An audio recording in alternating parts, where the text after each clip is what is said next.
মির্জা ফখরুল ইসলাম সাহেবের একটি বিদেশি মিডিয়ায় তিনি যে বক্তব্য দিয়েছেন, এই বিষয়ে আমাদের মন্তব্য স্পষ্ট। ওনার এই বক্তব্যের যে ধারা, যে উনি বিভিন্ন জায়গায় বলেছেন যে আমি আশ্বাস দিচ্ছি অমুক দলকে ঠেকিয়ে দেওয়া হবে, আমি আশ্বাস দিচ্ছি যে অমুক সংগঠন অত বড় কোনো শক্তিশালী হয়ে ওঠে নাই, কিংবা স্বাধীনতা যুদ্ধের মাধ্যমে অর্জিত যে সংবিধান, সেই সংবিধানকে রক্ষা করার জন্য এখনও আমরা স্বাধীনতা বিরোধীদের ফাইট করে যাচ্ছি। তার মানে মুক্তিযুদ্ধের পরে যে ৭২ সংবিধান হইল, এই সংবিধান প্রশ্নে যারা এখন সংস্কারের কথা বলছে বা আমূল পরিবর্তনের কথা বলছে, তো তারা কি স্বাধীনতা বিরোধী সংগঠন? আমরা সেই বিষয়ে তাদের কাছ থেকে আশা করবো যে বিএনপি এই বিষয়ে আমাদেরকে জানাবেন। ওনার মতো একজন সিজন পলিটিশিয়ান যেহেতু এটা বলেছেন, নিশ্চয় কোনো কারণ আছে। উনি ওখানে ভারতের সাথে সম্পর্ক উন্নয়নের কথাও বলেছেন। ভারতের সাথে সম্পর্ক উন্নয়নে আমাদের কোনো সমস্যা নেই, তারা নেইবারিং একটা কান্ট্রি, সম্পর্ক উন্নয়ন থাকবেই, সম্পর্ক থাকবেই, সহাবস্থান থাকবেই। কিন্তু ভারতের সাথে সহাবস্থানের আগে তাদেরকে বিগত 15 বছরে তারা কি রোল প্লে করেছে? তারা বাংলাদেশের মানুষের বিপক্ষে অ্যান্টি পিপল রোল প্লে করেছে। দিল্লিকে এই অ্যান্টি পিপল রোল প্লে করার জন্য জবাবদিহি করতে হবে যে কেন তারা এই কাজটা করেছে।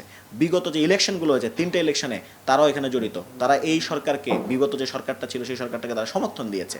ফলে তাদের এই রোলটাকে ক্রিটিক্যালি রিভিউ করার আগ অবধি তাদের সাথে আমরা কোনো সম্পর্কে যেতে পারি না।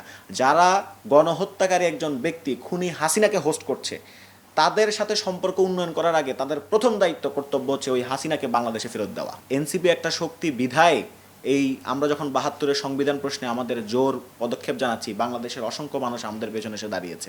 তারাও ৭২ সংবিধানের প্রশ্নে আমাদের মতোই তারা মত অবলম্বন করেছে।